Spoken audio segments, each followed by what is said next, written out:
Hello, how are you? Happy Monday, August 26th.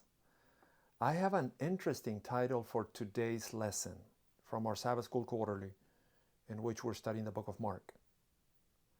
A cursed tree and a cleansed temple.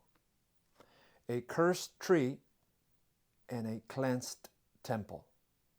Before I begin, I have to say that the only person who can curse a tree is God. Please don't go around cursing trees. The trees that live with you, the trees that walk with you, the trees that work with you. Don't go around cursing people.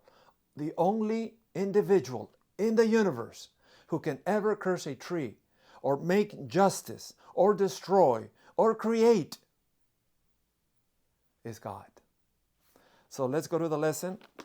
Mark 11:14. Interesting, this text. May no one ever eat fruit from you again. Jesus' curse or proclamation or indictment is not a result of a low blood sugar fueled vindication. It is a prophetic illustration. Several prophets in the Old Testament record God comparing a fig tree to Israel. Usually when threatening judgment on the nation, he would say, you are like a fig tree. You are like a tree. And you are going to be judged in the same manner that a tree is judged. You have a purpose, Israel. You're not just to be cute as the favorite of God, as the only one, as the greatest nation. No.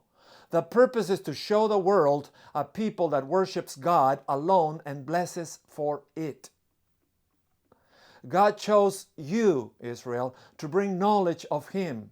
God chose you, Israel, for the salvation of the Gentiles, for the salvation of the Palestinians and Mexicans and Peruvians and Chileans and Brazilians.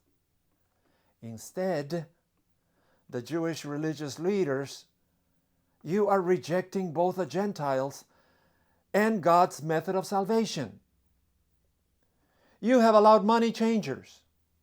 You have allowed merchants. You have allowed people taking a shortcut through town to clog the outer courtyard around the temple, a space which should be set aside for Gentile worship. And you have blocked the entrance to the temple for any Gentile to come in and be saved.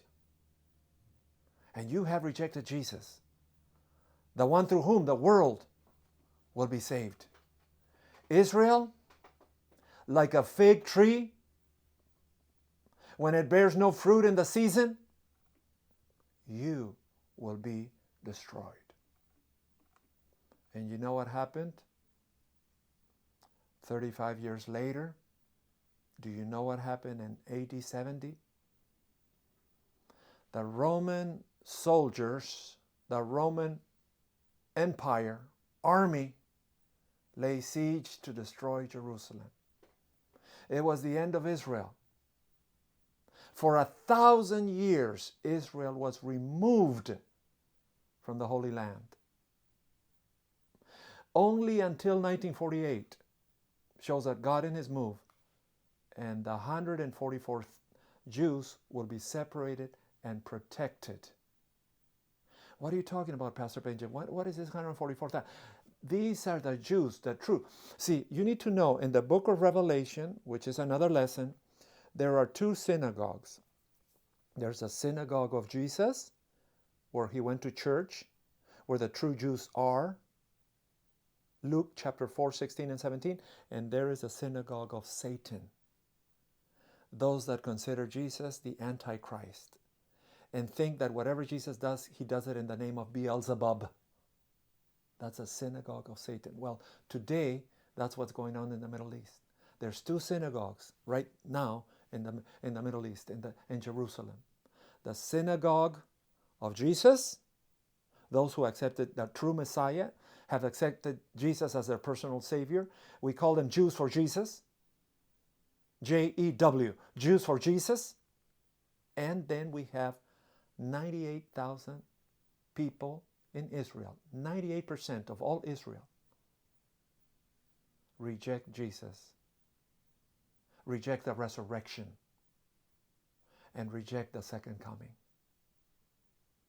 Those belong to the synagogue of Satan. No salvation, no invitation. And that's why Jesus cursed the fig tree. So I'll finish with a story. The next day they were leaving Bethany, and Jesus is hungry. My question is, can Jesus get hungry? Can the creator of the universe get hungry? Can the creator of the bread and the fruits and the legumes get hungry? The answer is yes. He got hungry because he became a human being. He got hungry because for 33 years he came to be hungry and to be thirsty and to be tired and to be crucified so that you and I can be saved. They see a distance, fig tree and a leaf. He goes around and finds it, and he looking for a fruit because he's hungry. And when he reaches it, he finds nothing but leaves. Then Jesus says to the tree, "May no one ever eat fruit from you again." The disciples hear it. They reach Jerusalem. Jesus enters the temple courts and begins driving out those who were buying and selling, and he overturns the table. You know the story. Then the chief priests and the teachers of the law hear this and begin looking for a way to kill him, for they feared him because of the multitudes. But that evening, Jesus and disciples go by the city to see that fig tree again. And as they go along, they see the fig tree withered from the roots. Peter remembers and says, "Hey, Rabbi, look, the fig tree you cursed has withered." And Jesus says, "Have faith. Truly I tell you, if anyone says to this mountain, go throw yourself into the sea, and does not doubt in the heart, but believes that they will do it, it will happen to them. Therefore I tell you, whatever you ask for me in prayer, believe that you have received it. Speak it to existence, and it will be yours." And I believe in that. The point of the story is the opportunities we have to evangelize is today. We evangelize or we fossilize.